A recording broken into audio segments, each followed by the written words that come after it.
Bonsoir, je suis ravie de m'adresser à vous, même virtuellement. Je voudrais d'abord remercier mon amie Anne-Laure Poty, que je félicite au passage pour sa récente promotion à la tête de Grex, de m'avoir invité ce soir. Je ne pouvais malheureusement pas être parmi vous, d'où l'idée de cette vidéo. C'est la première fois de ma vie que je me prête à ce type d'exercice. Je vous demande donc toute votre indulgence. Anne-Laure m'a demandé de vous parler de l'impact du Brexit sur les entreprises et des préoccupations de ces entreprises. Je me permets de rappeler brièvement le contexte que vous connaissez.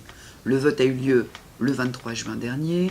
À la surprise générale, les Britanniques ont voté à près de 52% en faveur du Brexit, qui est une contraction de British Exit. Les sondages donnaient pourtant le Remain, contraction de British Remain, pendant du Brexit, gagnant, et ce, jusqu'à la veille du vote. Les personnes que je rencontrais à Londres, dans les milieux politiques, économiques et universitaires principalement, étaient optimistes. Ceci étant, les correspondants de presse qui voyagent à travers le pays l'étaient beaucoup moins. Ils expliquaient que l'ambiance était très différente en dehors de Londres. Je rappelle qu'à Londres, le Brexit n'a réuni que 25,7% des voix. En outre, les arguments de la campagne Vote Leave en faveur du Brexit étaient beaucoup plus percutants que ceux de la campagne Stronger In et s'adressaient à un public beaucoup plus large. Immigration et santé pour la campagne Vote Leave, arguments plus intello et plus macroéconomiques pour l'autre. Theresa May, qui avait déclaré assez discrètement qu'elle soutenait le maintien du Royaume-Uni dans l'Union européenne, ne s'est pas trop exprimée pendant la campagne qui a précédé le référendum. Elle est devenue Premier ministre en juillet 2016, elle n'a pas été élue par le peuple et son manque de légitimité lui a été reproché. Mais elle a répondu non à la question de savoir si elle souhaitait avancer la date des prochaines élections, prévues en mai 2020. Elle a annoncé récemment la date de fin mars pour le déclenchement de l'article 50 du traité de Lisbonne. Il y aura ensuite une période de 2 ans de négociations, dont beaucoup pensent qu'elle n'est pas suffisante.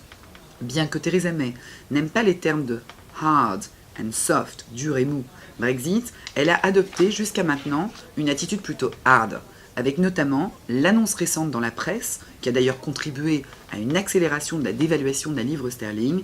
Nous voulons le contrôle de nos frontières, nous voulons le contrôle de nos lois. Elle continue de penser qu'il est possible de négocier l'accès au marché unique, car selon elle, c'est dans l'intérêt de l'Union européenne.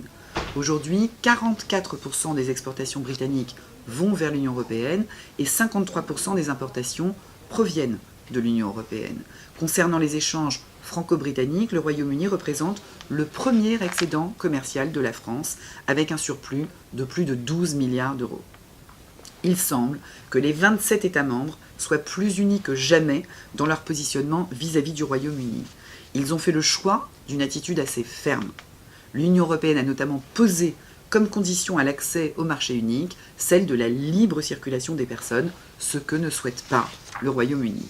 Les négociations ne seront pas simples.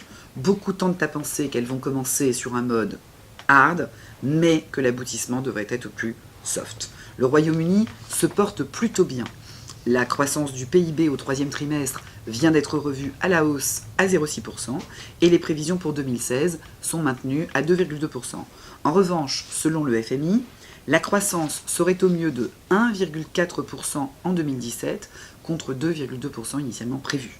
L'inflation, quant à elle, actuellement de 1,2%, passerait à 2% selon les plus optimistes, jusqu'à près de 4% pour les autres.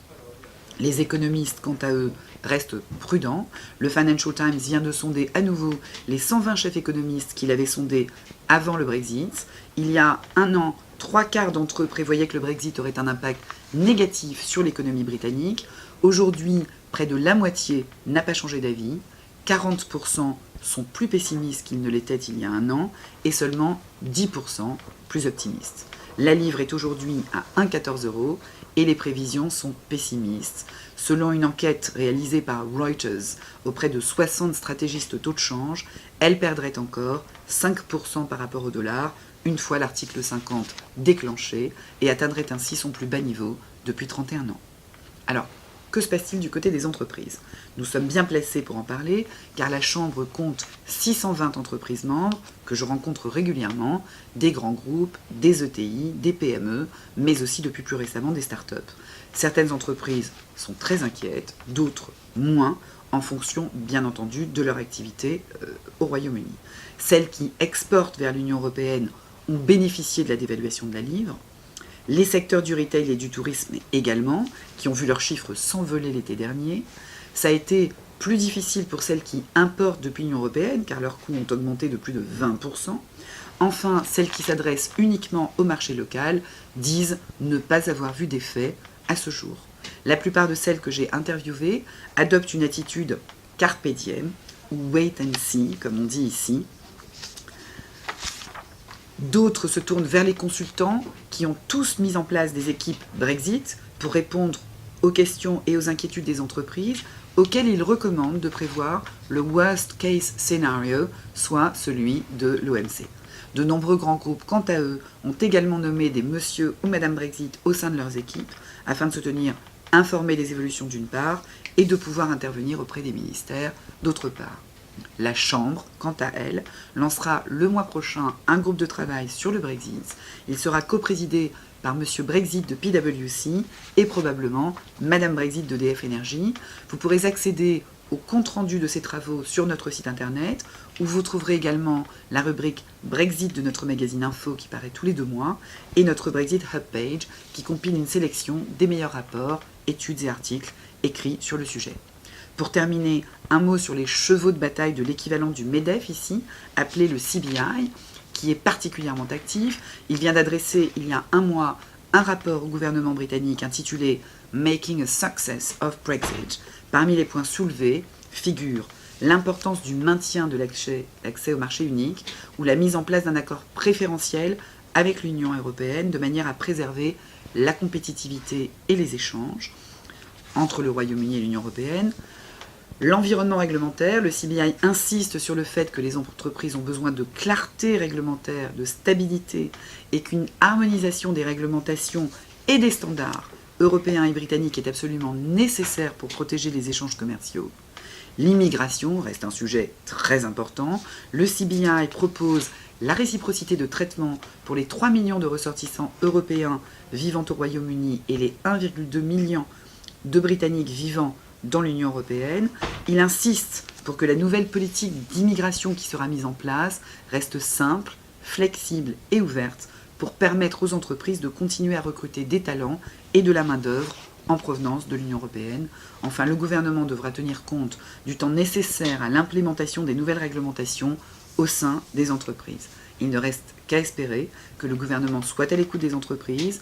Les organisations telles que le GREX, la Chambre et d'autres acteurs sur le terrain ont un rôle important à jouer pour faire entendre la voix des entreprises françaises au Royaume-Uni et nous nous y employons.